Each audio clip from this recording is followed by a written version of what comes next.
नमस्कार. वाणिज्य शाखा प्रथम वर्ष. विषय मराठी. पाठ चौथा. चला जरा काम करू. लेखक राजेश मंडलिक. 2012 मध्ये सेटको बरोबर आम्ही काम करण्याचा करार करत असतानाच त्यांनी तैवानमध्ये निओ प्रिसिजन नावाच्या कंपनीला घेतलं. जसं आमचं कौशल्य हे स्पिंडल दुरुस्ती क्षेत्रात आहे, त्याचप्रमाणे निओ स्पिंडल उत्पादन क्षेत्रात माहीर आहे. ही निओ पण सेटकोचा भाग झाल्यामुळे अचानक आमच्या उत्पादनामध्ये एक भली मोठी रेंज येऊन पडली.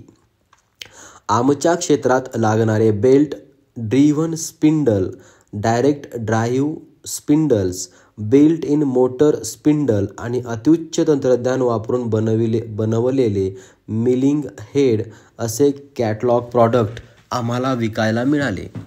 निओ साधारणपणे 250 ते 300 स्पिंडल्स आणि हेड महिन्याकाठी बनवतात. इतकं असूनही निओ म्हणजे सेटको तैवान हे या क्षेत्रात तैवानमध्ये 7व्या किंवा 8व्या क्रमांकावर असेल. मशीन टूल आणि त्याला लागणाऱ्या गोष्टी यामध्ये तैवानने केलेली प्रगती अभूतपूर्व आहे. खरं तर 20 लाख लोकसंख्या असलेलं तैचुंग शहर, पण त्या शहराचं मशीन टूल उत्पादन हे आपल्या पूर्ण भारताच्या मशीन टूल उत्पादनाच्या 6 ते 7 पट असावं. इतकंच काय, पण मशीन टूलला लागणारे स्पिंडल बनवणारे तैचुंगमध्ये किमान 25 जण असतील, तर भारतात एक पण नाही. मला एकंदर हा देश खूप आवडला. आपल्याला जवळची असणारी कुटुंब पद्धती आहे, पण पाश्चिमात्य देशात तंत्रज्ञानाची आस पण आहे. आपण बरं, आपलं काम बरं असा एकूण खाक्या आहे. 2013 पासून माझं 5-6 वेळा तैवानला जाणं झालं. प्रत्येक वेळी मी या देशाच्या जास्त प्रेमात पडत गेलो आहे. जून 2013चा 3रा आठवडा. तारीख आठवत नाही, पण शनिवार असावा. तैचुंग तैवानमध्ये 3 दिवस निओ कंपनीत डोकं भंजाळणाऱ्या मीटिंग्जनंतर परत यायला निघालो होतो. हॉवर्ड प्रिन्स नावाच्या हॉटेलमधून सकाळी चेक आऊट करत होतो. हॉटेल छानच होतं, पण रेट धडकी भरवणारा नव्हता. मला निरोप द्यायला पीटर ली आला होता. मुख्य दरवाजापाशी टॅक्सी येऊन थांबली होती. मला अचानक रिसेप्शनची कन्यका म्हणाली, "एक्सक्यूज मी, तुम्हाला 5 मिनिटं थांबावं लागेल." खरं तर माझ्याकडे वेळ होता, पण मी रुबाब टाकत उगाचच मोबाईलमधल्या घड्याळाकडे बघत म्हणालो, "लवकर आटपा. मला तैपेईला जाण्यासाठी ट्रेन पकडायची आहे आणि माझी टॅक्सी बाहेर उभी आहे." उत्तरादाखल ती फक्त हसली. हॉटेलमधल्या एका माणसाने माझ्या टॅक्सी ड्रायव्हरला सांगितलं की इथे थांबण्याच्या ऐवजी पार्किंगमध्ये गाडी लाव आणि 10 मिनिटात ये. मला काही सुधरेना. आधी माझी चेक आऊटची प्रोसिजर थांबवली आणि आता ड्रायव्हरला सांगितलं इथे थांबू नको. म्हटलं, गडबड काय आहे? हॉटेलच्याच एका माणसाने रिकामा कॅरिडॉर त्याच्या शोधक नजरेने पालथा घातला. हॉटेलचा स्टाफ म्हणजे 6 मुली आणि 6 मुलं मुख्य दरवाजात ओळीनं उभी राहिली. विम्बल्डनच्या बक्षीस समारंभात ग्राउंडवरची पोरं-पोरी उभी राहतात तशीच. 2 रांगेमधली वाट सरळ लिफ्टपर्यंत जात होती. एक माणूस लिफ्टपाशी थांबला. मी हे सगळं कुतूहल मिश्रित काळजीनं बघत होतो, कारण मला ट्रेन पकडायची पडली होती. पीटरला मी म्हणालो, "भाऊ, काय ठीक आहे ना सगळं?" त्यानं काही विचारायचा प्रयत्न केला. येऊन म्हणाला, "5 मिनिटं थांबावंच लागेल." मी कारण विचारलं तर त्यानं उत्तरादाखल खांदे उडवले. मी पण जास्त भोचकगिरी नाही केली. थोडी कुजबूज चालू असतानाच 2 गाड्या हॉटेलच्या कॅरिडॉरमध्ये दाखल झाल्या. पहिली लेक्सस किंवा अशीच कुठली तरी आणि त्यामागे अजून एक टोयोटा किंवा तत्सम. हॉटेलचा मॅनेजर पुढे गेला. पहिल्या कारमधून मागच्या दरवाजातून साधारण एक 50शीचा माणूस बाहेर आला. माणसाचे कपडे चकाचक होते पण भपका नाही. ब्लेझर होता अंगावर. मॅनेजरने त्याच्याशी हस्तांदोलन करून पुष्पगुच्छ दिला. त्याने मागच्या माणसाच्या हातात तो सोपवला. त्याच्याशी 2 शब्द बोलून तो रुबाबदार माणूस त्या हॉटेलच्या मुलामुलींशी आस्थेनं बोलू लागला.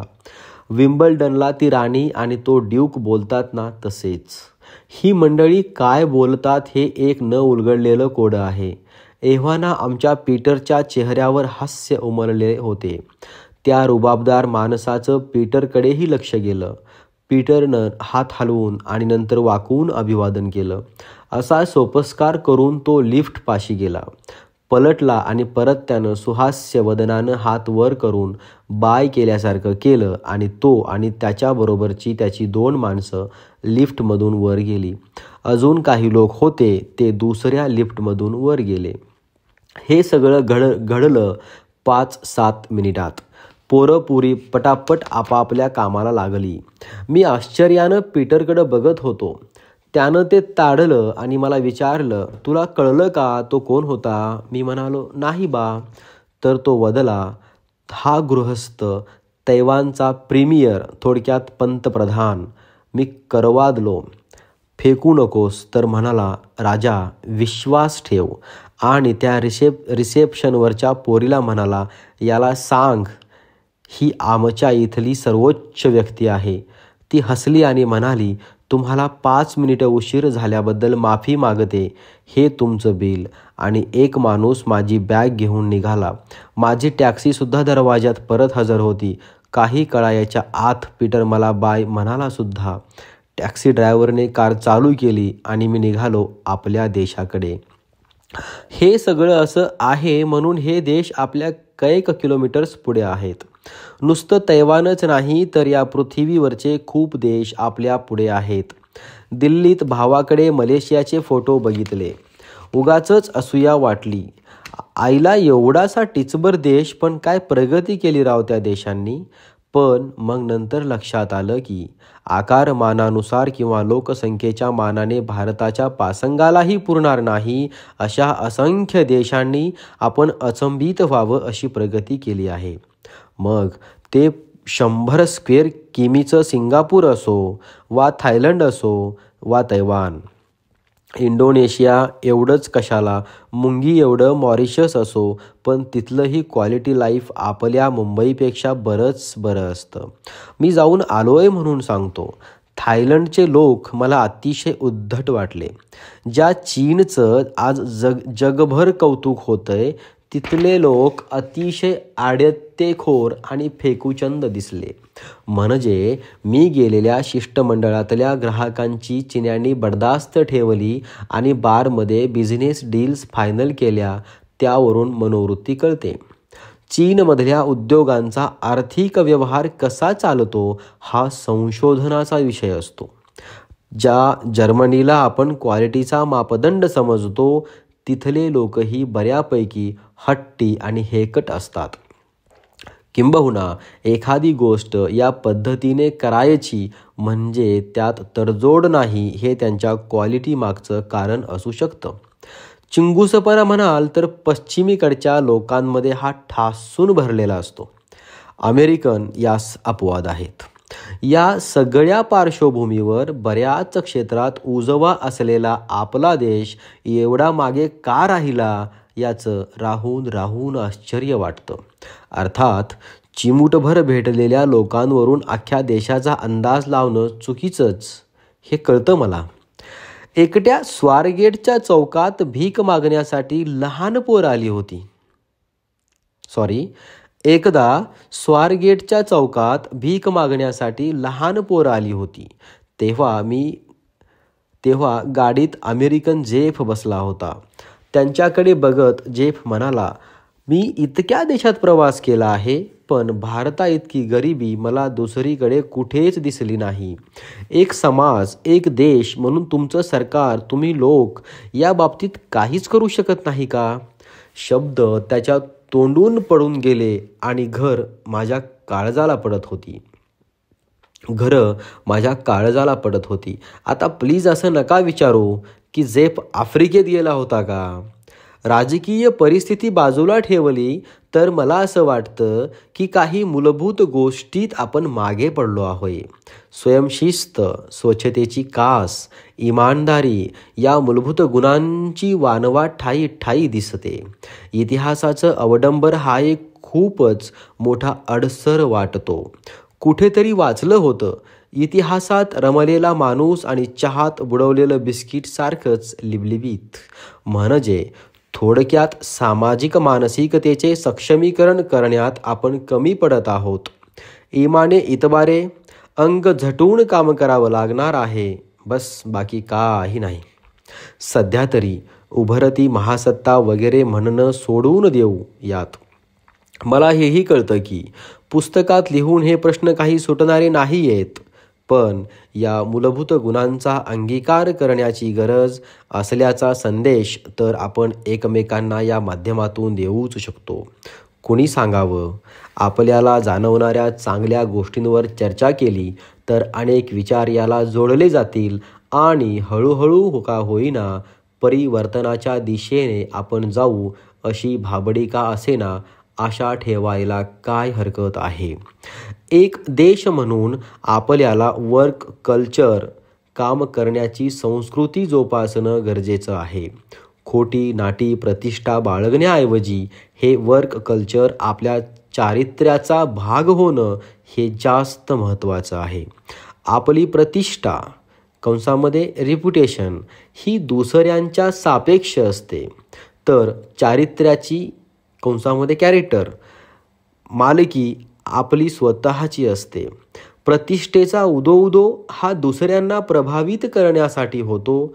समोरच्या माणसाच्या मनात आपल्याबद्दल आदर, भीती, दरारा निर्माण करण्यासाठी आपण प्रतिष्ठेचं वलय आपल्या आजूबाजूला तयार करतो.